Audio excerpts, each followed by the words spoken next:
Hello everyone, welcome to this next lecture of our history optional series जिसमें हम history option को comprehensively cover कर रहे हैं। हमने स्टार्ट किया है एंशिएंट इंडियन हिस्ट्री से और हम वैदिक एज कर रहे थे। वैदिक एज में भी अर्ली वैदिक एज के पॉलिटिकल स्ट्रक्चर को समझने की कोशिश करेंगे। इससे पहले के भी पार्ट्स 1 2 3 हैं, अब वो जाकर भी देख सकते हैं। ठीक है, I just change it to या इट्स फाइन नाउ। ओके, तो सबसे पहले पॉलिटिकल स्ट्रक्चर की बात करते हैं। ऋग्वैदिक पीरियड की पॉलिटिकल सिस्टम को समझने के लिए सबसे पहले ये समझना ज़रूरी है कि उस समय जो स्टेट था उसका कॉन्सेप्ट एग्जिस्ट नहीं करता था। मॉडर्न नेशन स्टेट या महाजनपदास की तरह फिक्स्ड बाउंड्रीज वाले किंगडम्स नहीं थे। ऋग्वैदिक सोसाइटी की पॉलिटिकल यूनिट ट्राइब यानी कि जन हुआ करती थी। ठीक है, इसलिए हिस्टोरियंस इसे ट्राइबल पॉलिटी कहते हैं। Historian R.S. Sharma के according, Rigvedic polity was essentially tribal and pastoral rather than territorial. क्या बोला? It was essentially tribal and pastoral, pastoral rather than territorial, territorial. ठीक है? इसलिए ऋग्वैदिक पॉलिटी को प्री स्टेट सोसाइटी भी कहा जाता है। क्या कहा जाता है? प्री स्टेट सोसाइटी, ये भी कहा जाता है। ठीक है, what was the nature? It was tribal society for sure, है ना। सबसे बेसिक पॉलिटिकल ऑर्गेनाइजेशन ट्राइब था, है ना। एक ट्राइब के अंदर कई फैमिलीज और क्लैंस होते थे और किंग किसी टेरिटरी का रूलर नहीं था, वो सिर्फ अपने ट्राइब का जो है चीफ हुआ करता था। एग्जाम्पल बहुत सारे जनास देखने को मिलते हैं, है ना। ये ट्राइब को जना बोलते हैं। बहुत सारे जना, जैसे भारत जना, है ना, पुरु जना, यदु जना, तुर्वासा जना, अनु जना, है ना। ये बहुत सारे जनास देखने को मिलते हैं और ये सब ऋग्वेदा में मेंशन्ड इंपॉर्टेंट ट्राइब्स हैं। क्या नाम लिया मैंने? वन वाज भारता, जिसके बारे में आपने पक्का सुना होगा। पुरु के बारे में भी सुना होगा, यदु के बारे में भी सुना होगा, है ना। तुर्वासा के बारे में भी सुना होगा, है ना। तुर्वासा के बारे में भी सुना होगा, अनु के बारे में भी सुना होगा, है ना। तो it was a tribal society, it was जना बेस्ड सोसाइटी। ठीक है, जना बेस्ड पॉलिटी हम इसको कह सकते हैं। पीपल बेस्ड का क्या मतलब है? ऋग्वैदिक पीरियड में सोवरेनिटी का बेसिस पीपल थे, ना कि लैंड। पॉलिटिकल अथॉरिटी का सोर्स था ट्राइब, क्लैन या कम्युनिटी। इसी वजह से हिस्टोरियंस इसे पीपल बेस्ड पॉलिटी कहते हैं। मॉडर्न स्टेट की तरह फिक्स्ड एडमिनिस्ट्रेशन या ब्यूरोक्रेसी नहीं थी। सेमी नोमैडिक नेचर देखने को मिलता है, मतलब सेमी नोमैडिक नेचर देखने को मिलता है हमको। Rigvedic Aryans fully settled agriculture society नहीं थे। उनका इकोनॉमी मेनली पैस्टरलिज्म और कैटल रेयरिंग पर बेस्ड था। इसी वजह से ट्राइब फ्रीक्वेंटली माइग्रेट करते थे। रीजन इसका था better pastures, water availability, seasonal migration. इसलिए पॉलिटी भी मोबाइल थी, है ना। तो सेमी नोमैडिक सोसाइटी हमको देखने को मिलती है। उसके अलावा territory was not that important. Rigvedic period में लैंड ओनरशिप इम्पॉर्टेंट नहीं थी, इम्पॉर्टेंट था पीपल प्लस कैटल। इसलिए पॉलिटिकल डिस्प्यूट मोस्टली कैटल के अराउंड ही घूमते थे। और ऋग्वेदा में गविष्टि का मेंशन भी मिलता है, ये हमने कल वाले लेक्चर में देखा था। गविष्टि का क्या मतलब होता है? सर्च फॉर कैटल या वॉर फॉर कैटल। कई हिस्टोरियन इसे वॉर का सिनोनिम भी मानते हैं, जैसे डीडी कोशंबी जैसे हिस्टोरियन। वो कहते हैं कि Rigvedic wars were primarily war over cattle and pasture, not over territory. इससे पहले हमने आर एस शर्मा का व्यू देखा था, अभी हम डीडी कोशंबी का व्यू देख रहे हैं। आर एस शर्मा ने हमारे सामने क्या कहा था? आर एस शर्मा ने कहा था कि it was tribal based society, it was pastoralism based society, not territorial. और कुछ मिलती जुलती बात जो है डीडी कोशंबी ने भी हमको कही है। इन्होंने क्या कहा है? इन्होंने कहा है कि जो सोसाइटी थी वो सेमी नोमैडिक थी। क्या कहा था इन्होंने? कि Rigvedic wars were primarily wars over cattle, sorry हाँ, कि कैटल के ऊपर वॉर्स हो रहे हैं। ठीक है, ओके, आगे बढ़ते हैं। अब यहाँ पे कीवर्ड आपके लिए एक गविष्टि है, गविष्टि, गविष्टि। उसके अलावा पेस्टोरल इकोनॉमी आपके लिए कीवर्ड हो सकता है ना। ट्राइबल इकोनॉमी आपके लिए कीवर्ड हो सकता है। ठीक है, आगे बढ़ते हैं। किंग, काफी सारे मेंशंस हमको मिलते हैं, उसमें से एक वर्ड जो है वो राजन का मिलता है। राजन का क्या मतलब होता है ना। राजन का क्या मतलब होता है? तो ऋग्वैदिक किंग को राजन कहा जाता है। ध्यान रहे, rajan is not exactly the king आज जैसे हम देखते हैं, लेकिन मॉडर्न मोनार्की वाला कुछ भी नहीं है। ये एक ट्राइबल चीफ हुआ करते थे। क्या हुआ करते थे? ट्राइबल चीफ हुआ करते थे। ट्राइबल चीफ कैसे? है ना, जैसे राजन पूरे किंगडम का रूलर नहीं था, वो सिर्फ लीडर था एक जना का। उसकी अथॉरिटी पर्सनल थी, टेरिटोरियल नहीं थी। अब जनस्य गोपा इसका क्या मतलब है? ऋग्वेदा में राजन को कहा गया है जनस्य गोपा मतलब प्रोटेक्टर ऑफ पीपल। क्या बोला गया है? Protector of people, protector of people, है ना? जनस, जनस्य गोपा, ठीक है? यहाँ गोपा का मतलब प्रोटेक्टर होता है, जनस्य का मतलब ऑफ द पीपल, ठीक है? तो किंग का प्राइमरी ड्यूटी था अपनी ट्राइब की प्रोटेक्शन करना। गोपति भी कहा गया है इसको। एक और टाइटल था गोपति, मतलब protector of cattle. Pastoral economy में कैटल ही वेल्थ थी और इसलिए कैटल की सिक्योरिटी सबसे इंपॉर्टेंट थी और किंग का मेजर रिस्पॉन्सिबिलिटी था कैटल रेड्स को रोकना, लॉस्ट कैटल रिकवर करना और पास्चर लैंड को प्रोटेक्ट करना, ठीक है? He was the protector of the tribe, ये हमने पढ़ा। ये उसकी रिस्पॉन्सिबिलिटी थी कि ट्राइब को यूनाइटेड रखना है, एक्सटर्नल अटैक से बचाना है, इंटरनल डिस्प्यूट सॉल्व करने हैं और जस्टिस मेंटेन करना है ना? प्रोटेक्टर ऑफ कैटल हम ऑलरेडी डिस्कस कर चुके हैं। He was also military leader. War के टाइम राजन खुद आर्मी लीड करता था। परमानेंट जनरल या स्टैंडिंग आर्मी नहीं थी। किंग बैटलफील्ड में पर्सनली पार्टिसिपेट करता था। He was also religious head. King religious duties भी परफ़ॉर्म करता था। इम्पोर्टेंट यज्ञनाज़ जो है अग्निहोत्री, सोम सैक्रिफ़ाइस, अग्निहोत्र, सोम सैक्रिफ़ाइस वग़ैरह, वो पुरोहित की गाइडेंस में रिचुअल्स करता था। राजन ही करता था पुरोहित की गाइडेंस में। और पॉलिटिकल लेजिटिमेसी रिलिजन से स्ट्रेंथन होती है। क्या बोला मैंने कि पॉलिटिकल लेजिटिमेसी रिलिजन से स्ट्रेंथन होती है। इसी वजह से हमको देखने को मिलता है क्षत्रिय और ब्राह्मणाज़ में काफ़ी स्ट्रॉन्ग जो रिलेशनशिप हम देखते हैं बाद में भी हिस्टोरिकल पीरियड में। ठीक है? ये जो राजन था ये सैक्रिफाइसेस परफॉर्म करता था। ऋग्वेदिक सैक्रिफाइसेस का ऑब्जेक्टिव था रेन, विक्ट्री, वेल्थ, कैटल और ज़्यादा बढ़ना या फिर सन्स, ठीक है? ध्यान रहे अश्वमेध और राजसूया जैसे elaborate rituals letter Vedic period में पॉपुलर हुए। जो अर्ली वैदिक पीरियड था या ऋग्वेदिक पीरियड था उसमें सैक्रिफाइस कंपैरेटिवली बहुत सिंपल हुआ करते थे, ठीक है? अब he was generally elected. Generally elected का क्या मतलब है कि ऋग्वेदिक राजन हेरिडिटरी हमेशा नहीं होता था। सभा और समिति जैसे असेंबलीज किंग की सिलेक्शन में रोल प्ले करते थे। इसलिए हिस्टोरियन कहते हैं कि ऋग्वेदिक किंगशिप वाज इलेक्टिव एलिमेंट। क्या बोला? इट वाज इलेक्टिव एलिमेंट, ठीक है? Hereditary tendency was emerging. क्या मतलब है इसका? कि ऋग्वेदा के लेटर फेज में फादर से सन सक्सेशन ग्रेजुअली इंक्रीज हुआ, लेकिन कंप्लीट हेरिडेटरी मोनार्की अभी एस्टैब्लिश नहीं हुई थी। ये ट्रांजिशन लेटर वैदिक एज में कंप्लीट हुआ। There was no divine kingship मतलब ऋग्वेदिक किंग को गॉड का रिप्रेजेंटेटिव नहीं माना जाता था। उसके पास डिवाइन अथॉरिटी नहीं थी। जैसे जो बाद में हिस्टोरिकल पीरियड में देखने को मिलता है भगवान से एसोसिएट करते हैं अपने आप को, यहाँ पे वो नहीं था। है ना? ये सिर्फ असेंबली को कंट्रोल करते थे, यही काम था इनका। लेकिन लेटर वैदिक पीरियड में किंग जो है थोड़ा डिविनिटी की तरफ जाने लग गए। है ना? यहाँ पे तो सिर्फ ट्राइबल चीफ ही हैं अर्ली वैदिक पीरियड में। ओके? अब पुरुकुत्स ये क्या है? पुरुकुत्सा अर्धदेवा भी बोला गया है। तो ऋग्वेद में एक रूलर पुरुकुत्स नाम से था को अर्धदेवा हाफ गॉड बोला गया है। इम्पोर्टेंट पॉइंट है कि ये एक्सेप्शन है, इसे डिवाइन किंगशिप प्रूव नहीं होती। बहुत रेयर ट्रेसेस मिले हैं हमको। तो हिस्टोरियंस के अकॉर्डिंग ये सिंबलिक मे बी ग्लोरिफिकेशन हो सकता था। तो ये अर्धदेवा, ओके। क्वीन किंग की चीफ वाइफ को महिषी बोलते थे, महिषी। ऋग्वेदिक पीरियड में क्वीन रिलीजियस सेरेमनीज में पार्टिसिपेट करती थी और लेटर वैदिक पीरियड में महिषी का रोल और प्रोमिनेंट हो गया। ये हमको देखने को मिलता है, ठीक है? क्या-क्या अभी तक हमने क्या पढ़ा? अभी तक हमने पढ़ा कि जो ऋग्वेदिक पीरियड है, उसका जो सोसाइटी था, जो पॉलिटी था, वो ट्राइबल पॉलिटी देखने को मिलता है। लोग पेस्टोरल थे। सेम चीज़ आर.एस. शर्मा ने बोली, उन्होंने बोला कि ये जो है ट्राइबल पॉलिटी हुआ करती थी, पेस्टोरल लोग थे, टेरिटोरियल ऐसा कुछ नहीं था, ठीक है? उसके बाद में पीपल बेस्ड गवर्नेंस हुआ करता था। सेमी नोमैडिक पीपल थे, सेमी सेटल्ड लाइफ जिया करते थे। Territory was not that important. Cattle important था, है ना? कैटल इनके लिए इम्पोर्टेंट था और इनके जनस काफ़ी इम्पोर्टेंट थे इनके लिए। किंग के बारे में बात करते हैं, राजन का मेंशन मिलता है। He was not the king we see today, है ना? और वी सी जनरली।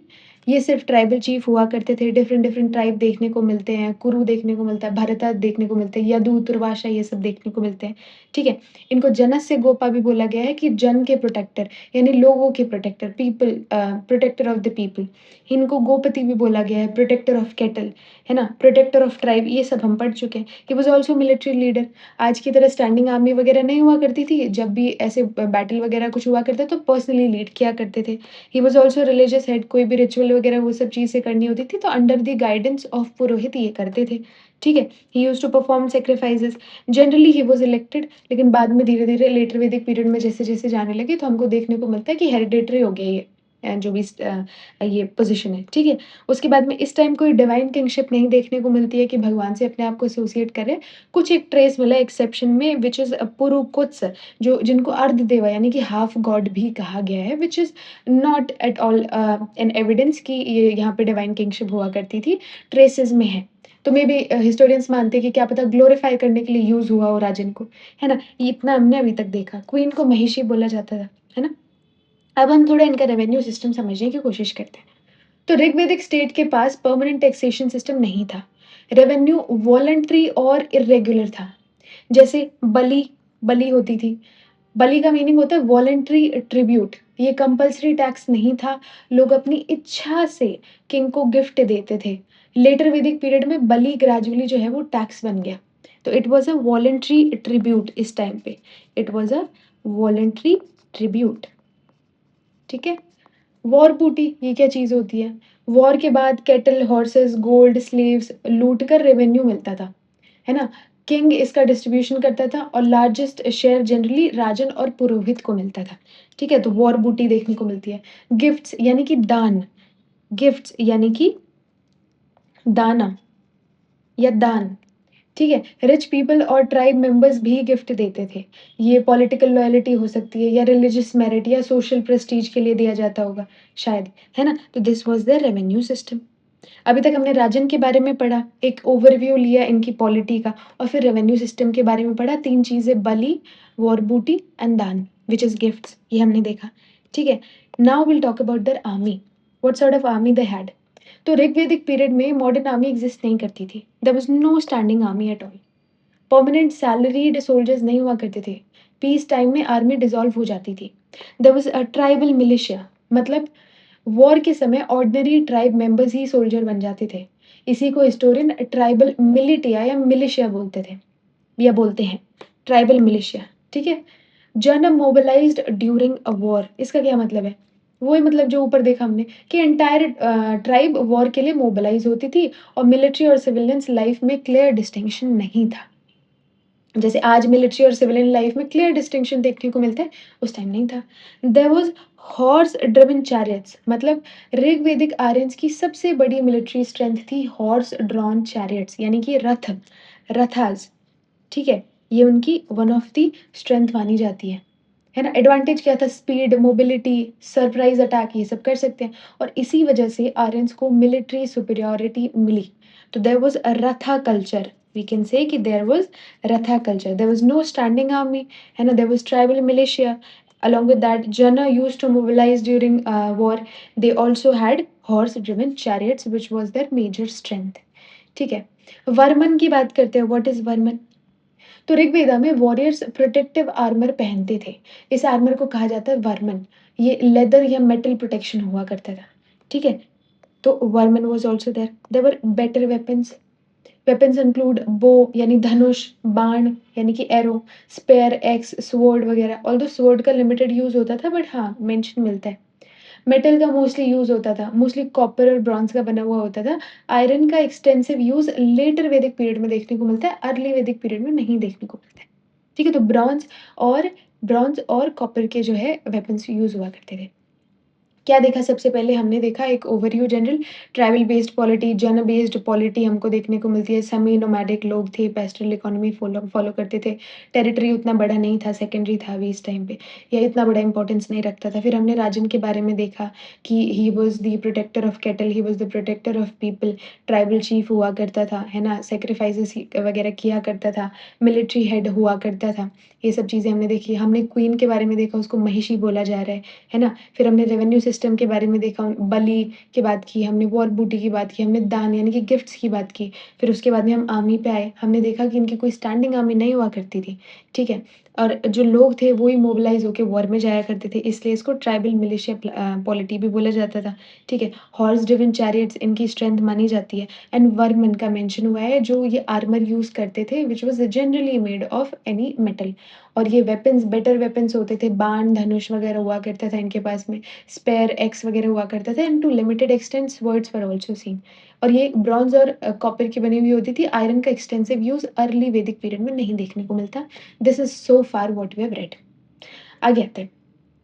आगे मिलिट्री यूनिट्स की बात करते हैं। तो ऋग्वेदिक आर्मी को डिफरेंट मिलिट्री ग्रुप्स में ऑर्गेनाइज़ किया जाता था। The very first was a vrata, small fighting band हुआ करता था, temporary military group it was. Then there was gana, large organised group of warriors, कभी-कभी पॉलिटिकल क्लैन के सेंस में भी यूज़ होता है। देयर वाज़ आल्सो ग्राम, आज ग्राम का मीनिंग विलेज होता है, लेकिन ऋग्वेदिक पीरियड में इसका एक मीनिंग मार्चिंग मिलिट्री यूनिट भी था। लेटर ये परमानेंट विलेज के सेंस में यूज़ होने लगा।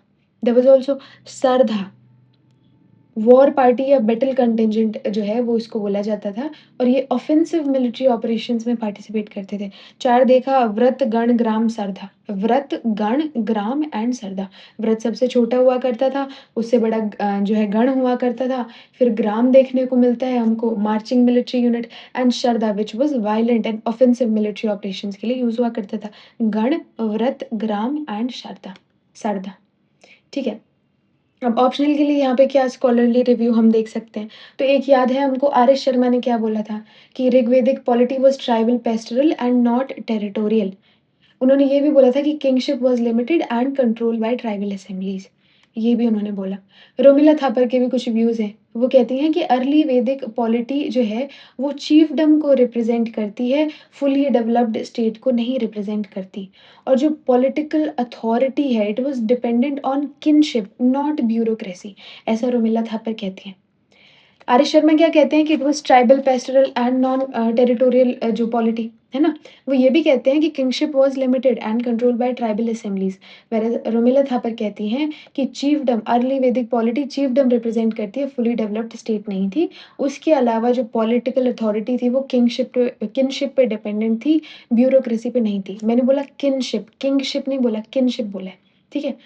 डीडी कोशाम्बी क्या कहते हैं? ये कहते हैं कि cattle wealth was the basis of economy and politics. Most conflicts were for pastures and cattle, not land. ये जो है डीडी कोशाम्बी कहते हैं और इनके बारे में हमने पढ़ा भी है। ठीक है, एएल बशम करके जो हिस्टोरियन है वो क्या कहते हैं? ये कहते हैं कि Rigvedic king was first among equals, not an absolute monarch. ये कुछ पॉइंट ऑफ व्यूज़ हैं जो हमने देखे अभी। ओके? आगे आते हैं, आगे इनकी एडमिनिस्ट्रेशन की बात करते हैं। एडमिनिस्ट्रेशन को हिंदी में हम प्रशासनिक व्यवस्था कहते हैं। ऋग्वेदिक एडमिनिस्ट्रेशन सिंपल, ट्राइबल और डिसेंट्रलाइज्ड थी। इसी पीरियड में मॉडर्न सेंस का स्टेट, ब्यूरोक्रेसी और प्रोफेशनल सिविल सर्विस एग्जिस्ट नहीं करती थी। ठीक है? एडमिनिस्ट्रेशन का बेस था किनशिप यानी रिश्तेदारी, tribal organisation, custom and tradition. ठीक है, किंग एडमिनिस्ट्रेशन का हेड था, लेकिन उसकी पावर एब्सोल्यूट नहीं थी। ही यूज्ड पुरोहित, सभा समिति और अन्य ट्राइबल ऑफिसर्स, उनका सपोर्ट लेता था, उनका अप्रूवल चाहिए होता था। हिस्टोरियन आर एस शर्मा कहते हैं कि Rigvedic administration was a tribal rather than territorial, और इसमें इंस्टीट्यूशंस पर्सनल लॉयल्टी और क्लैन रिलेशनशिप पर बेस्ड थी। ठीक है, ये हमने पढ़ा। There was no professional bureaucracy. There was a no professional bureaucracy. Rigvedic period में कोई परमानेंट गवर्नमेंट ऑफिशियल्स या सिविल सर्वेंट नहीं थे। आज की तरह IAS, IPS, revenue department, judiciary जैसे कोई ऑर्गेनाइज्ड इंस्टीट्यूशन एग्जिस्ट नहीं करते थे।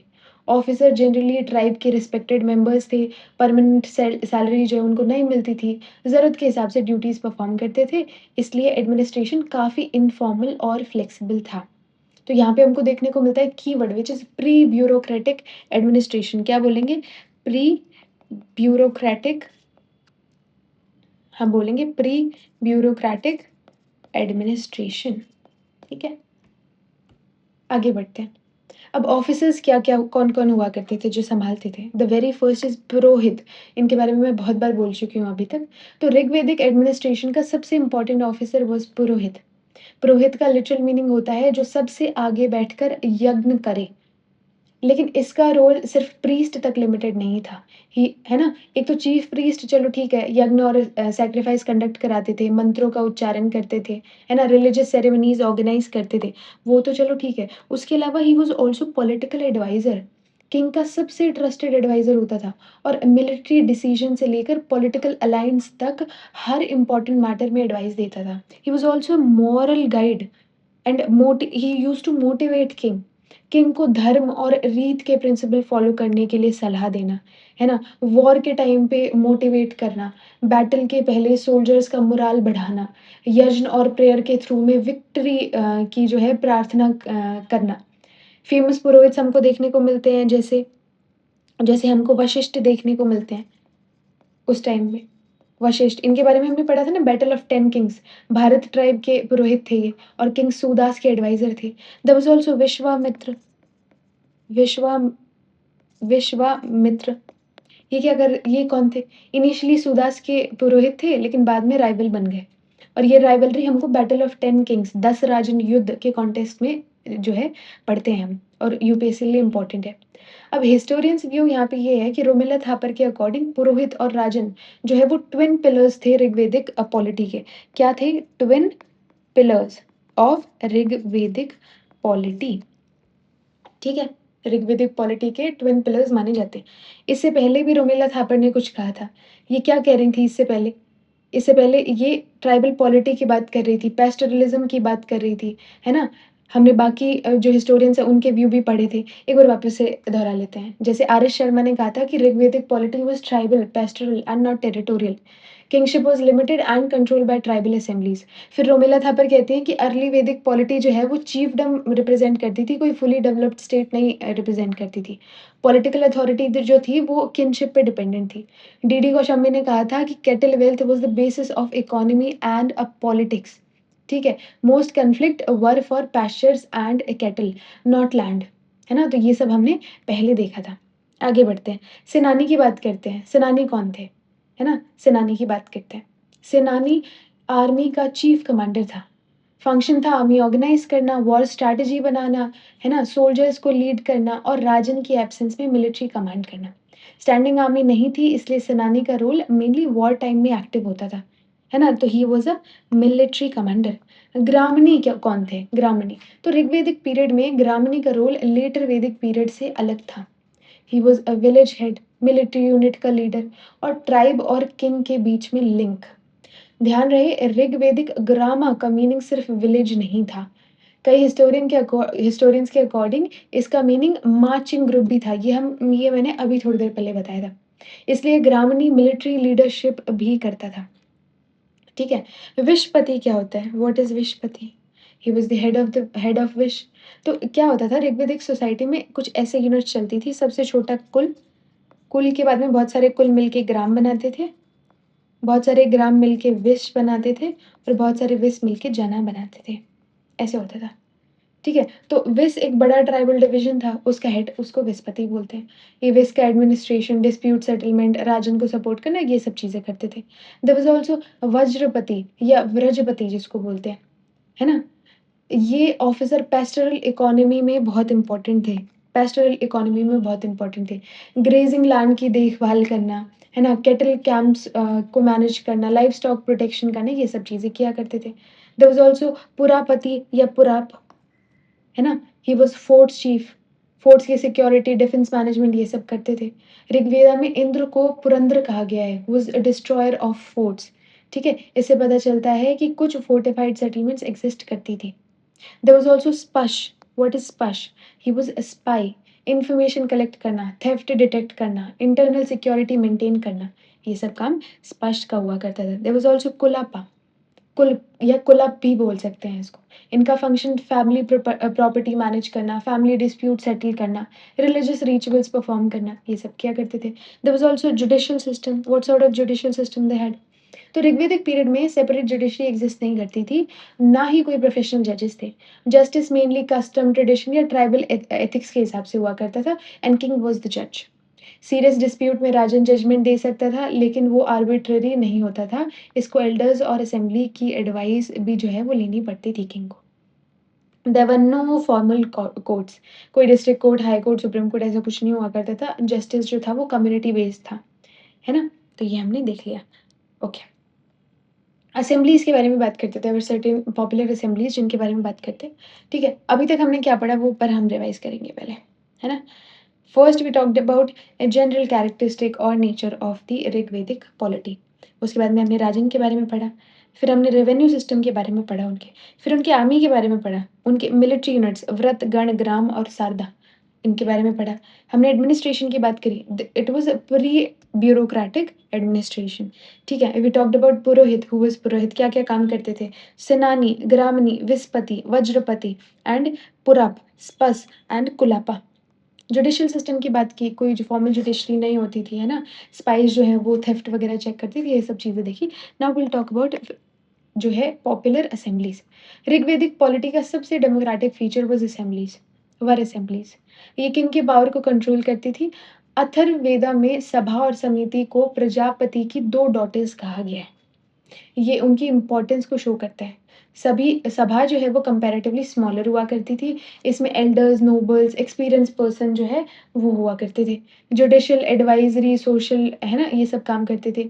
ऋग्वेदिक पीरियड में वुमेन भी सभा अटेंड कर सकती थी, लेकिन लेटर वैदिक पीरियड में ये राइट्स ऑलमोस्ट डिसअपियर हो गए। ठीक है? सभा को हम काउंसिल ऑफ एल्डर्स भी बोल सकते हैं। देन कम्स समिति। समिति ऋग्वेदिक पीरियड की सबसे इम्पोर्टेंट पॉलिटिकल असेंबली थी। ये general assembly of the tribe थी। मेंबर्स एडल्ट ट्राइब मेंबर्स हुआ करते थे, इलेक्शन किया करते थे किंग का। किंग के सिलेक्शन में इम्पोर्टेंट रोल प्ले किया करते थे, इसलिए ऋग्वेदिक किंग पार्शली इलेक्टेड माने जाते हैं। Policy making, war and peace, public opinion, ये सब चीज़ें क्या करा करते थे, है ना? समिति ट्राइब की कलेक्टिव विल को रिप्रेजेंट करती थी, है ना? इसमें हिस्टोरियंस कई कहते हैं कि समिति जो है वो sovereign power of the people represent किया करती थी। ठीक है? फिर विधाता, ये क्या है? विधाता को हिस्टोरियन ऋग्वेदिक पीरियड की ओल्डेस्ट असेंबली मानते हैं। ये सभा और समिति से भी पुरानी इंस्टीट्यूशन मानी जाती है। मिलिट्री, रिलिजियस, है ना? इकोनॉमिक और सोशल, ये सब रोल प्ले करती थी।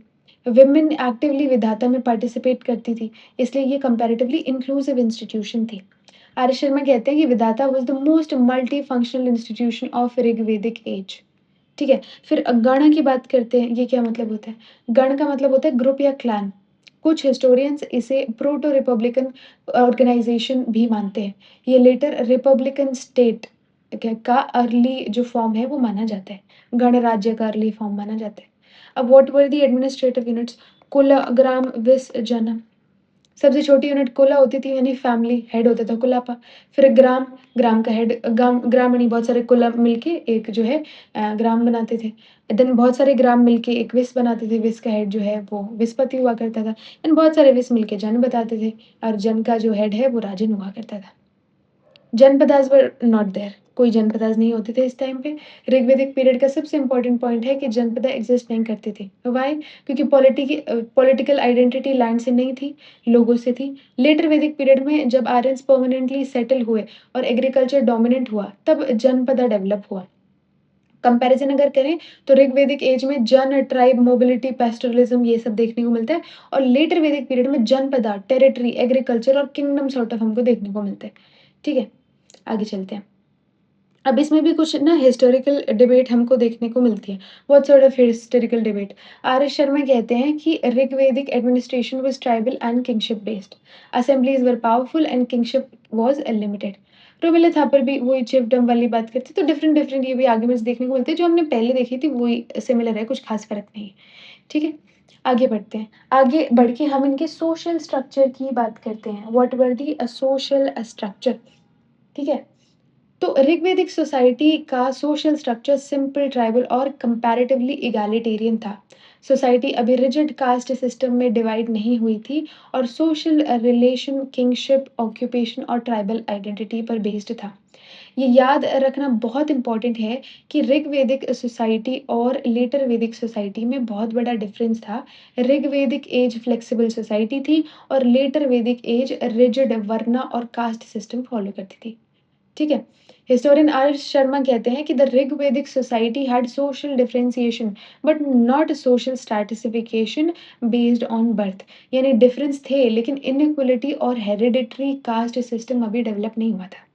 What was the nature of society? It was tribal. हमने देखा कंपैरेटिवली थोड़ी इगैलिटेरियन थी। इगैलिटेरियन मतलब थोड़ी बराबरी देखने को मिलती थी, इतना भेदभाव नहीं देखने को मिलता था। क्या मतलब है? कि सब लोग कंप्लीटली इक्वल नहीं थे, लेकिन सोशल इनइक्वालिटीज़ बहुत कम थी। किंग भी ट्राइब का मेंबर था, उसके पास एब्सोल्यूट पावर नहीं थी। वुमेन भी जो है वो पब्लिक लाइफ में पार्टिसिपेट करती थी। ऑक्यूपेशन चेंज करना पॉसिबल था। ये सब इक्वालिटी को शो करता है। ठीक है, आगे बढ़ते हैं। ऑक्यूपेशनल डिवीज़न किस तरीके का देखने को मिलता है? तो सोसाइटी में ऑक्यूपेशनल स्पेशलाइज़ेशन थी, priest, warrior, farmer, cattle rarer ये सब देखने को मिलते हैं। ठीक है, फादर और सन अलग ऑक्यूपेशन चूज़ कर सकते थे। ऋग्वेदिक पीरियड का एक फेमस वर्स मिलता है कि I am a poet, my father is a physician and my mother grinds grain. ये प्रूव करता है कि ऑक्यूपेशन जो है वो फ्लेक्सिबल था। तो देयर वाज़ ऑक्यूपेशनल मोबिलिटी। ठीक है, ये रिजिड होने लगा लेटर वैदिक पीरियड में। There was birth based caste system जो है एब्सेंट था। ऋग्वेदिक पीरियड में कास्ट बर्थ से डिसाइड नहीं होती थी। सोसाइटी में सोशल डिफरेंशिएशन थी लेकिन हेरिडिटरी कास्ट सिस्टम एब्सेंट था। इंटरडाइनिंग और इंटरमैरिज पर स्ट्रिक्ट रेस्ट्रिक्शन नहीं थे। यही ऋग्वेदिक सोसाइटी की सबसे इम्पोर्टेंट कैरेक्टरिस्टिक्स में से माना जाता है। वर्ना सिस्टम भी डेवलप नहीं हुआ था, है ना? ये भी नहीं हुआ था। ठीक है, ओके। अब ऋग्वेदिक पीरियड में वर्ना का इनिशियल कॉन्सेप्ट डेवलप होना शुरू हो गया था, पर पूरे तरीके से नहीं हुआ था। ध्यान रहे varna is not equals to caste. Varna का बेस है ऑक्यूपेशन, ना कि बर्थ। है ना? मीनिंग ऑफ वर्ना क्या होता है? कलर होता है ना? वरना का मतलब कलर होता है, लेकिन ऋग्वेदिक कॉन्टेक्स्ट में इसका मीनिंग सोशल ग्रुपिंग था। ब्राह्मणास थे, जो यज्ञ परफ़ॉर्म परफ़ॉर्म करते थे, रिलिजियस रिचुअल्स थे, एजुकेशन, मंत्र चैंटिंग ये सब किया करते थे, क्षत्रिय लड़ाई वगैरह करते थे, वॉरफेयर, प्रोटेक्शन, लीडरशिप। जो वैश्य थे, जो थे, वो एग्रीकल्चर, कैटल रेयरिंग, ट्रेड ये सब किया करते थे और है ना? ये सब देखने को मिलता है। ऑक्यूपेशनल बेस्ड सिस्टम हमको देखने को मिलता है यहाँ पे, है ना? एक ब्राह्मण का बेटा वॉरियर बन सकता था, मोबिलिटी भी देखने को मिलती थी, बर्थ से डिसाइड नहीं होता था। Social mobility was also there, ठीक है? फ्लूइड सोशल ऑर्डर था। We also see Shudras. Rigveda में इनिशियल मंडलों में शूद्रा का मेंशन मिला है। पहली बार मेंशन होता है पुरुष सूक्ता में। ऋग्वेदा के 10वें मंडल में। यहाँ सोसाइटी को 4 वर्ण में डिवाइड किया गया है। ब्रह्म, राजन्य यानी क्षत्रिय, वैश्य एंड शूद्र। इम्पोर्टेंट डिबेट है कि बहुत हिस्टोरियन मानते हैं कि पुरुष सूक्त लेटर एडिशन है। रीज़न ये है कि 10th मंडल जो है वो कंपैरेटिवली लेटर कंपोज़िशन माना जाता है। इसलिए अर्ली ऋग्वेदिक सोसाइटी में 4 फोल्ड वर्ण सिस्टम फुली डेवलप नहीं था। ठीक है, आर एस शर्मा इसमें कहते हैं कि Purusha Sukta reflects later Rigvedic social development not the earliest phase. ठीक है, आर्यंस और दस्यूस के बारे में तो हमने पहले ही पढ़ लिया था वैसे, पर एक बार वापस देख लेते हैं। ऋग्वेदा में एक इंपॉर्टेंट डिस्टिंक्शन मिलता है आर्य और दस्यु में। Who were आर्यस? आर्यंस, है ना? आर्यंस ऋग्वेदिक ट्राइब में जो है वैदिक रिचुअल फॉलो करते थे, संस्कृत बोलते थे, फायर सैक्रिफाइस करते थे। And who were दस्यूस? दस्यूस को ऋग्वेदा में आउटसाइडर के रूप में डिस्क्राइब किया गया है। ये नेसेसरली डिफरेंट रेस नहीं थे। हो सकता है इंडिजिनियस ट्राइब हो कोई, या फिर राइवल ट्राइब्स हो या नॉन वैदिक कम्युनिटीज़ हो, है ना? ये हमको देखने को मिलता है। फेयर वर्सेस डार्क का भी कॉन्सेप्ट देखने को मिलता है। ऋग्वेदा में आर्यंस को फेयर और दस्यूस को डार्क डिस्क्राइब किया है, लेकिन हिस्टोरियंस इसको रेशियल डिफरेंस नहीं मानते। ये सिंबॉलिक भी हो सकता है। अव्रता का क्या मतलब होता है? इनको अव्रता भी बोला गया है। Those who do not follow वैदिक रिचुअल्स आर नोन एज़ अव्रतास। इनको अक्रतु भी बोला गया है, मतलब meaning those who do not perform sacrifices, मतलब वैदिक रिचुअल नहीं परफॉर्म कर रहे हैं तो अव्रता, और वैदिक सैक्रिफाइस नहीं फॉलो कर रहे हैं तो अक्रतु। There was no rigid caste, ये तो हम ऑलरेडी देख ही चुके हैं। स्लेवरी के बारे में क्या कहना है? तो ऋग्वेदिक सोसाइटी में स्लेवरी लिमिटेड फॉर्म में एग्जिस्ट करती थी, लेकिन ये ग्रीक या रोमन स्लेवरी जैसी नहीं थी। ऋग्वेदा में दासी यानी फीमेल स्लेव्स का मेंशन मिलता है। Female slaves mainly domestic work करती थी, हाउस होल्ड सर्विसेज करती थी। मेल स्लेव्स का मेंशन बहुत कम मिलता है। Large scale slave economy exist नहीं करती थी। एग्रीकल्चर डिपेंडेंट नहीं थे, अगेन ये तो हम पहले ही बहुत बार डिस्कस कर चुके हैं। If you talk about family, तो ऋग्वेदिक फैमिली सोशल लाइफ की सबसे इंपॉर्टेंट इंस्टीट्यूशन माना जाता है। फैमिली ही इकोनॉमिक, सोशल और रिलीजियस यूनिट थी।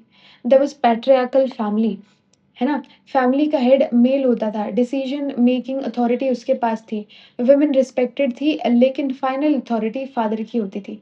पैट्रीलिनियन सिस्टम था, प्रॉपर्टी और लीनिएज फादर से सन को ट्रांसफर होती थी, इनहेरिटेंस मेल लाइन में होता था। There was also joint family, है ना? कई जनरेशन एक ही फैमिली में रहती थी, जॉइंट फैमिली कॉमन थी और ये लेबर शेयरिंग और सिक्योरिटी प्रोवाइड करती थी। कुल कुल, गृह, कुल का क्या मतलब होता है? फैमिली, फैमिली को कुल बोला गया है ना, और कुलपा फैमिली के हेड को बोला गया है।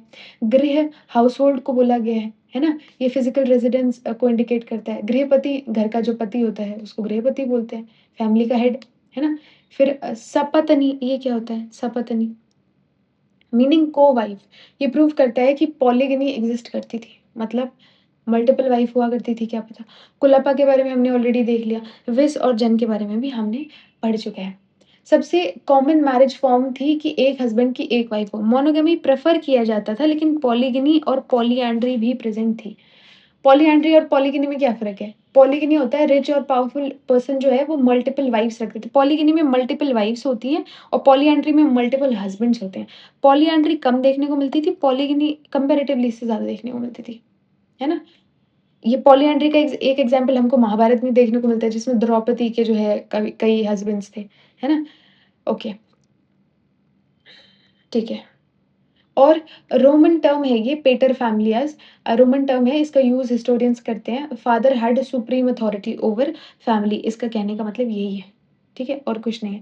There was also a story about it, Rigveda में भुज्यू की स्टोरी मेंशन हुई है। इससे पता चलता है कि कभी-कभी फादर एक्सट्रीमली हार्श भी हो सकता था, लेकिन हिस्टोरियन कहते हैं कि ये एक्सेप्शनल केस है। जनरली फैमिलीज़ लाइफ़ जो है अफेक्शनेट और कोऑपरेटिव थी, ठीक है? ओके, आगे बढ़ते हैं। आगे बढ़ेंगे तो will talk about status of women, what were the status of women in the society, in the Rigvedic society. तो ऋग्वेदिक सोसाइटी में वुमेन की पोजीशन लेटर वैदिक पीरियड के कंपैरिजन में काफ़ी ठीक थी। ये कहना गलत होगा कि ऋग्वेदिक सोसाइटी कंप्लीटली जेंडर इक्वल थी, ऐसा तो नहीं था, है ना? क्योंकि सोसाइटी जो है पैट्रियार्कल देखने को मिलती है। लेकिन उस टाइम से अगर हम बाकी कंटेम्परेरी सिविलाइज़ेशंस को वो करें, कंपेयर करें, लेटर वैदिक सोसाइटी को कंपेयर करें, तो वुमेन का जो स्टेटस है वो कंपैरेटिवली बेटर देखने को मिलता है। वो विधाता का पार्ट बनती थी, सभा समिति का पार्ट बनती थी, है ना? एजुकेशनल फ्रीडम था उनके पास में। इसलिए हिस्टोरियंस ऋग्वेदिक सोसाइटी को कंपैरेटिवली लिबरल पैट्रियार्कल सोसाइटी कहते हैं। हिस्टोरियन के हिसाब से जो एएल भाषा में वो कहते हैं कि the position of women in the Rigvedic age was considerably better than the later Vedic age. Arya Sharma कहते हैं कि women enjoyed respect and participated in religious and social life, but political authority remained largely with men. ठीक है? ये हमको देखने को मिलता है। आगे बढ़ते हैं। There was comparatively better status, ये तो हमने डिस्कस कर ही लिया है। एजुकेशन का अधिकार था, रिलिजियस रिचुअल्स में पार्टिसिपेट कर सकती थी, मैरिज में कुछ फ्रीडम थी, पब्लिक असेंबलीज़ में भी पार्टिसिपेशन कर सकती थी और विडो रीमैरिज भी अलाउड थी। लेकिन society was largely patriarchal, family के हेड मेल होते थे एंड सो जो पॉलिटिकल ऑफिसेज़ होते थे, वो भी वुमेन ऑक्यूपाई नहीं करती थी। ये हमको देखने को मिलता है। ठीक है, आगे बढ़ेंगे। अगर एजुकेशन की बात करें, वुमेन एजुकेशन की बात करें, तो ऋग्वेदिक वुमेन एजुकेटेड हो सकती थी। एजुकेशन का पर्पस था वैदिक नॉलेज, है ना? Religious learning, philosophy, household management. Women सिर्फ डोमेस्टिक वर्क तक लिमिटेड नहीं थी। कई वुमेन ने ऋग्वेदा में हाइम्स कंपोज़ किए हैं। ये दिखाता है कि लिटरेसी और इंटेलेक्चुअल पार्टिसिपेशन दोनों एग्ज़िस्ट करते थे। ठीक है? ओके। उपनयनास, ये क्या है उपनयना? तो ऋग्वेदिक पीरियड में गर्ल्स का भी उपनयन संस्कार हुआ करता था। उपनयन क्या होता है कि ये वैदिक एजुकेशन में एडमिशन सेरेमनी होती थी। इसके बाद स्टूडेंट गुरु के पास पढ़ाई करता था, वैदिक नॉलेज सीखता था। गर्ल्स की उपनयन से प्रूव होता है कि उन्हें एजुकेशन से ऑफिशियली एक्सक्लूड नहीं किया गया था। लेकिन वैदिक पीरियड में गर्ल्स का उपनयन ग्रेजुअली, जो लेटर वैदिक आता है उसमें उपनयन जो है वो ग्रेजुअली डिसअपियर हो गया। ठीक है? तो उपनयन सेरेमनी से पता चलता है कि it was an evidence of educational equality in early Vedic age. There was right to choose husband. Marriage generally consent से होती थी। वुमेन को अपना हस्बैंड चूज़ करने की फ्रीडम थी। ये प्रैक्टिस लेटर स्वयंवर ट्रेडिशन का अर्ली फॉर्म हमको देखने को मिलती है। जो पेरेंट्स इम्पोर्टेंट रोल प्ले करते थे, लेकिन वुमेन का कंसेंट को इग्नोर नहीं किया जाता था और ये चाइल्ड मैरिज के एब्सेंस को भी सपोर्ट करता है। There was also widow remarriage evidence. Rigvedic period में विडो रीमैरिज एक्सेप्टेड थी। विडो को सोशल लाइफ से आइसोलेट नहीं किया जाता था। उसका रीमैरिज करना नॉर्मल माना जाता था, लेकिन लेटर वैदिक पीरियड और स्पेशली स्मृति पीरियड में विडो रीमैरिज ग्रेजुअली डिस्करेज होने लगी। ठीक है? ओके, आगे बढ़ते हैं। Marriage age was around 16 to 17 years. Rigvedic girls की मैरिज एज जनरली 16 से 17 साल मानी गई है। रीज़न ये है कि गर्ल्स एजुकेशन अपनी कंप्लीट कर लें, फिज़िकल मैच्योरिटी का इम्पोर्टेंस यहाँ पे देखने को मिलता है ना? तो ये प्रूव करता है कि चाइल्ड मैरिज प्रेवलेंट नहीं थी। There was no evidence of sati, there was no evidence of child marriage, no पर्दा। यज्ञास में पार्टिसिपेट करती थी विमेन, है ना? विमेन जो है वो यज्ञास में पार्टिसिपेट करती थी। हस्बैंड के साथ रिलीजियस रिचुअल परफॉर्म करती थी। पत्नी के बिना यज्ञ कंप्लीट नहीं माना जाता था। ये आपने रामायण में भी देखा होगा। जो लव कुश वाला पार्ट होता है, जब सीता माता जो है वो नहीं साथ में रह रही होती है और उन्हें यज्ञ करना होता है ना? तो वो एक मूर्ति साथ में रखते हैं यज्ञ करने के लिए, क्योंकि जो पुरोहित होते हैं, जो प्रीस्ट होते हैं, वो कहते हैं कि यज्ञ पूरा नहीं होगा आपकी बीवी के बिना। ठीक है? तो ये एविडेंस कुछ हमको देखने को मिलता है। इसलिए वाइफ को रिलीजियस पार्टनर माना गया है इसमें। ये दिखाता है कि रिलिजन में वुमेन का रोल सेकेंडरी नहीं था। अटेंडेंस इन सभा हमने देखा, सभा समिति विधाता ये सब जो है ये अटेंड किया करती थी वुमेन्स, है ना? वॉरफेयर में भी पार्टिसिपेट करती थी, sometimes fought Wars. Women generally soldiers नहीं थी, लेकिन कुछ रेफरेंस मिलते हैं जहाँ वॉरियर्स को मोटिवेट करती थी, डिफेंस एक्टिविटीज में पार्टिसिपेट करती थी, एक्सेप्शनल सिचुएशन में बैटलफील्ड से जुड़ी हुई हैं। इसलिए वुमेन फॉट वॉर्स को यूनिवर्सल प्रैक्टिस नहीं समझा जाना चाहिए। ये रेयर एक्सेप्शन है, बट एग्जिस्ट करता था। Female child was not much discouraged. Rigvedic literature में फीमेल चाइल्ड को बर्डन नहीं माना गया। प्रेयर फॉर सन ज़्यादा मिलती हैं क्योंकि मिलिट्री, इकोनॉमी, लीनिएज ये सब रीज़न है। लेकिन डॉटर्स के बर्थ को सोशल कर्स भी नहीं माना जाता था। फीमेल इन्फेंटिसाइड का एविडेंस नहीं मिलता। कुछ ऋषिकाज फेमस जो है वुमेन देखने को मिलती हैं। For example we have Apala, है ना? ऋग्वेदा के वुमेन सेयर जो हैं ये थी और स्पिरिचुअल हाइम्स कंपोज़ किए इन्होंने। पर्सनल सफरिंग और डिवाइन हीलिंग का डिस्क्रिप्शन मिलता है। घोषा के बारे में मिलता है हमको। ऋग्वेदिक हाइम इन्होंने भी कंपोज़ की। अश्विन्स को प्रेज़ किया। मैरिज और हेल्थ से रिलेटेड प्रेयर्स फेमस हैं इनकी। विश्वरा विश्वावरा, ये क्या है? ऋग्वेदिक वुमेन फिलॉसफर हैं। रिलीजियस हाइम्स इन्होंने भी कंपोज़ की। लोपामुद्रा वीसी ऋग्वेदा की फेमस लर्न्ड वुमेन हैं। अगस्त्य ऋषि की वाइफ हैं और उनके नाम से ऋग्वेदिक हाइम मिलते हैं। ठीक है? गार्गी ऑल्सो वीसी, है ना? गार्गी ऋग्वेदिक, हाँ, गार्गी जो है वो ऋग्वेदिक पीरियड की नहीं है, sorry, she belongs to later Vedic period. हाँ, she belongs to later Vedic period. Maitreyi भी लेटर वैदिक पीरियड को बिलॉन्ग करती है। These are not from early Vedic period. Anyways, there was also intellectual equality between men and women. अब women का position कहाँ-कहाँ limited देखने को मिलता है। हाईएस्ट स्टेटस होने के बावजूद भी कुछ लिमिटेशंस मिलते हैं, जैसे सोसाइटी पैट्रियार्कल थी, इनहेरिटेंस मेनली मेल्स को मिलता था, फैमिली का हेड जो है फादर हुआ करता था, तो ये सब चीज़ें हमको देखने को मिलती हैं। ठीक है, आगे बढ़ते हैं।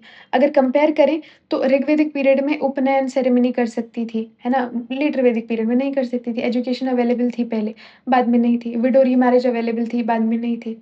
सभा और विधाता में पार्टिसिपेट कर सकती थी, बाद में नहीं कर सकती थी। मैरिज मैच्योरिटी के बाद में 16-17 ईयर्स देखने को मिलती हैं। व्हेयरएज़ लेटर वैदिक पीरियड में चाइल्ड मैरिज टेंडेंसीज़ जो हैं वो थोड़ी इंक्रीज़ हो जाती हैं। There was no sati in early Vedic period. Later reference कुछ सब्सिक्वेंट पीरियड्स में देखने को मिलते हैं, ठीक है? रिलीजियस रोल ज़्यादा देखने को मिलता है, बाद में जो है वो मेल डोमिनेटेड चीज़ें हो गई। This was our uh, okay, this was our women's role या women's status. Now will talk about religion. Rigvedic religion simple, natural, practical और लाइफ ओरिएंटेड था। इस पीरियड के आर्यंस का रिलीजन मेनली नेचर वर्शिप यानी प्रकृति पूजा पर बेस्ड था। रिलीजन का ऑब्जेक्टिव स्पिरिचुअल लिबरेशन यानी मोक्ष नहीं, बल्कि मटेरियल प्रॉस्पेरिटी था। ऋग्वेदिक पीपल प्रेयर्स और यज्ञस इसलिए करते थे कि रेन मिले, हेल्थी कैटल मिले, सन मिले, है ना? विक्ट्री मिले, वेल्थ मिले, ये सभी मटेरियल चीज़ें हुआ करती थी। यानी रिलीजन का फोकस दिस वर्ल्ड था, नेक्स्ट वर्ल्ड नहीं था। मतलब मोक्ष तो नेक्स्ट वर्ल्ड वाली बात होगी ना कि मरने के बाद में आपको क्या मिलेगा। लेकिन यहाँ तो सिर्फ़ आज के वर्ल्ड की बात हो रही है, ठीक है? नेचर वर्शिप हुआ करती थी, ठीक है? नेचर वर्शिप आर्यन्स जो है वो सूर्य, अग्नि, वायु, वरुण इन सब की पूजा करते थे। ठीक है? सिर्फ़ नेचुरल फ़ोर्सेस नहीं थे ये बल्कि लिविंग डिवाइन की तरह इनको देखा जाता था। क्यों? इसका एक वजह भी हो सकता है कि जो ऋग्वेदिक इकोनॉमी थी वो पेस्टोरल और एग्रीकल्चर दोनों थी। नेचर डायरेक्टली उनके सर्वाइवल को इफ़ेक्ट करता था इसलिए नेचुरल फ़ोर्सेस को वर्शिप किया जाता था। ठीक है? पॉलीथिज़्म देखने को मिलता है। पॉलीथिज़्म मतलब ऋग्वेदिक रिलिजन में बहुत सारे गॉड्स जो हैं वो वर्शिप किए जाते थे। जैसे इंद्र, अग्नि, वरुण, सोम, सूर्य इन सब का मेंशन देखने को मिलता है हमको। तो पॉलीथिज़्म वाज़ आल्सो देयर। ठीक है? हर गॉड किसी स्पेसिफिक नेचुरल फ़ोर्स या फ़ंक्शन को रिप्रेज़ेंट करता था। उसके बाद में होनोथीज़्म या कैथिनोथीज़्म भी देखने को मिलता है। सबसे इम्पोर्टेंट ऑप्शनल कॉन्सेप्ट है मतलब है एक टाइम पर एक ही डायटी को सुप्रीम मानकर वर्शिप करना, बिना दूसरे गॉड को रिजेक्ट किए। जैसे इंद्र के हाइम में इंद्र सुप्रीम लगना है, अग्नि के हाइम में अग्नि सुप्रीम लगना है, वरुणा के हाइम में वरुणा सुप्रीम लगना है ना? तो ये हमको देखने को मिलता है। ठीक है, आगे बढ़ते हैं। अर्ली मोनोथीस्टिक टेंडेंसी मतलब ऋग्वेदिक रिलिजन कंप्लीटली मोनोथीस्टिक नहीं था, लेकिन कुछ हाइम्स में एक सुप्रीम रियलिटी का कॉन्सेप्ट भी मिलता है ना? एकम सत विप्रा बहुधा वदंती मतलब truth is one, wise main call it by different names. ये इंडिकेट करता है कि ऋग्वेदिक थिंकर्स ग्रेजुअली फिलॉसॉफिकल थिंकिंग की तरफ बढ़ रहे थे, लेकिन ये फुल मोनोथीज़्म नहीं था। ठीक है, आगे बढ़ते हैं। मटेरियलिस्टिक आउटलुक इसके बारे में तो हम बात ही कर चुके हैं, है ना? मोक्ष सैल्वेशन से कोई मतलब नहीं था, उनको विक्ट्री, वेल्थ, कैटल ये सब चाहिए था। ठीक है, मोक्ष वगैरह का कुछ नहीं था। ऑब्जेक्टिव वर्शिप का क्या था? प्रजा चाहिए, पशु चाहिए, वेल्थ चाहिए, प्रॉस्पेरिटी चाहिए, कोई मोक्ष नहीं, कोई निर्वाण नहीं। ठीक है, ये हमने देखा। आगे बढ़ते हैं। आगे बढ़ेंगे तो हम देखेंगे कि वर्शिप ये कैसे किया करते थे। ठीक है? इनके मेथड्स क्या हुआ करते थे? तो ऋग्वेदिक वर्शिप के मेन मेथड थे प्रेयर करना, स्तुति करना। पीपल गॉड्स की प्रेज़ करते थे, जो लोग थे वो गॉड को प्रेज़ करते थे। ऋग्वेदा की हाइम्स की पर्पज़ के लिए इसी पर्पज़ के लिए कंपोज़ हुए हैं। प्रेयर्स पर्सनल भी होती थी, कलेक्टिव भी होती थी। सिंपल यज्ञनाज़ होते थे, सिंपल यजनाज़ होते थे। है ना? ऋग्वेदिक यजनास बहुत सिंपल थे, ऑफरिंग में मिल्क, घी, सोम ये सब जो ऑफ़र किया करते थे, इतने कॉम्प्लेक्स नहीं थे। कोई इलैबोरेट रिचुअल्स नहीं थे, कोई पब्लिक मंत्र चैंटिंग नहीं थी, है ना? लिमिटेड एनिमल सैक्रिफाइस होता था, फायर कल्ट देखने को मिलता है, फायर कल्ट वाज़ देयर, ठीक है? ओके, अग्नि के थ्रू जो है परफ़ॉर्म किया जाता था। इनको लगता था कि अग्नि जो है वो गॉड हमारे और गॉड के बीच में मैसेंजर है। There was no idol worship, no magic और ओमेन्स। काऊ को अघन्य बोला गया है। काऊ को अघन्य बोला गया है मतलब ऋग्वेदा में काऊ को अघन्य कहा गया है। मतलब one who should not be killed. Cow milk देती थी, एग्रीकल्चर सपोर्ट करती थी, वेल्थ का सिंबल है ना? अघन्य का मतलब है यूनिवर्सल नहीं है ये मेनली मिल्च काउज़ के लिए यूज़ हुआ है जिनसे दूध मिलता है। Meat consumption was also seen. Sheep, goat, bull, buffalo इन सब का मीट कंज़म्पशन भी देखने को मिलता है। ठीक है? आगे बढ़ते हैं। इम्पॉर्टेंट डाइटीज़ कौन-कौन से थे? इम्पॉर्टेंट डाइटीज़ के बारे में बात करते हैं। Who were the important deities of early Vedic period. तो ऋग्वैदिक रिलिजन का सेंटर नेचर वर्शिप था, इसलिए ऋग्वेदा के अधिकतर मोस्टली जो गॉड्स हैं, वो किसी न किसी नेचुरल फोर्स को इंडिकेट करते हैं। तो ऋग्वेदा में लगभग 1028 हाइम्स देखने को मिलती हैं। इनमें अलग-अलग देवताओं की स्तुति यानी कि प्रेज़ किया गया है ना? कुछ स्काई गॉड्स हैं जैसे सूर्य, वरुण, मित्र, विष्णु ये सब। और कुछ एटमॉस्फेरिक गॉड्स हैं जैसे इंद्र, मरुत, रुद्र ये सब देखने को मिलता है और कुछ टेरेस्ट्रियल यानी कि अग्नि जो ज़मीन, अग्नि, सोम, पृथ्वी ये सब देखने को मिलते हैं। ठीक है? इंद्र के बारे में देखते हैं। सुप्रीम गॉड माना गया है, 250 हाइम्स इनको डेडिकेटेड है। ठीक है? इनको प्रोटेक्टर, वॉरियर, रेन गॉड ये सब भी बोला गया है। ऋग्वेदिक आर्यन्स कंटिन्यूअसली वॉर्स लड़ते थे इसलिए इंद्र सबसे फेवरेट थे उनके। ठीक है? आगे बढ़ते हैं। इनको वृत्रहरण यानी कि स्लेयर ऑफ वृता भी बोला गया है ना? वृता यानी डीमन। इनको पुरंदर भी बोला गया है, डिस्ट्रॉयर ऑफ फोर्ट्स। इनको मेघवन भी बोला गया है, उर्वरजीत भी बोला गया है, विनर ऑफ फर्टाइल लैंड्स। मेघवन, मेघवन का मतलब होता है the bountiful one. Indira wealth और गिफ्ट देने वाला डायटी था। ठीक है? आगे बढ़ते हैं। इनको गॉड ऑफ वॉर भी कहा गया है। ठीक है? गॉड ऑफ रेन भी कहा गया है इनको। ब्रेकर ऑफ फोर्ट्स पुरंदर हमने देख ही लिया। अग्नि की बात भी होती है, 200 हाइम्स हैं अग्नि को लेके। अग्नि जो है कुकिंग में काम आती थी, वार्म्थ देने में, रिचुअल वगैरह ये सब, है ना? गॉड ऑफ सैक्रिफाइस भी इनको बोला जाता है। हर यज्ञ जो यज्ञ होता है वो अग्नि के थ्रू परफॉर्म होता था, है ना? अग्नि ऑफरिंग्स को गॉड तक पहुँचाती थी, है ना? प्रीस्ट ऑफ गॉड भी बोला गया है, अग्नि को पुरोहित ऑफ गॉड्स बोला गया है। ऋग्वेदा का फर्स्ट टाइम अभी अग्नि को डेडिकेटेड है। मैसेंजर दूत बोला जाता है इनको, है ना? फॉरेस्ट क्लियरिंग, लाइटनिंग ये सब जो है हमको देखने को मिलता है। वरुण वरुण कौन थे? है ना? अर्ली ऋग्वेदिक पीरियड के सबसे इम्पोर्टेंट मोरल डाइटी हैं। बाद में इंद्र ज़्यादा पॉपुलर थे, है ना? God of water Varun, cosmic order रीत को मेंटेन करते हैं, ऋतास प्रोटेक्टर, ठीक है? ये सब देखने को मिलता है, मॉरल ऑर्डर बना के रखते हैं, है ना? सोम देखने को मिलता है, he was plant God, drink के उसमें पर्पज़ में यूज़ होता था। 9th मंडल में इनका मेंशन हमको देखने को मिलता है ना? Okay. Other important gods were also there like Vishnu, Rudra, सूर्य, पुषान, मारुत, अश्विन, यम, मित्र ये सब देखने को मिलता है। There were also certain goddesses like Usha, Aditi, Rati, Nisha, Savitri and Sinivali ये सब देखने को मिलते हैं, है ना? तो ये सब कुछ हमको गॉड्स भी देखने को मिलते हैं। अप्सराओं का, गंधर्वास का, विश्वदेवास, इन आर्यमन इन सब का भी मेंशन हमको देखने को मिलता है, ठीक है? ये सब भी देखने को मिलते हैं। ठीक है। आई बिलीव अभी तक के लिए इतना काफ़ी है। अगला जो लेटर वैदिक से हम शुरू करेंगे, तो will start with the next lecture. इसमें हमारा जो अर्ली वैदिक पीरियड है या ऋग्वैदिक पीरियड है, वो हमने कंप्लीट कर लिया है। Political structure, administration, social structure, family, status of women, religion और इम्पोर्टेंट डाइटीज़ के बारे में हमने इस लेक्चर में पढ़ा है। आई होप आपको समझ आया होगा। अगर आपको ये वीडियो किसी भी तरीके से हेल्पफुल लगी हो, then please hit the like button and subscribe to this channel and yeah keep learning.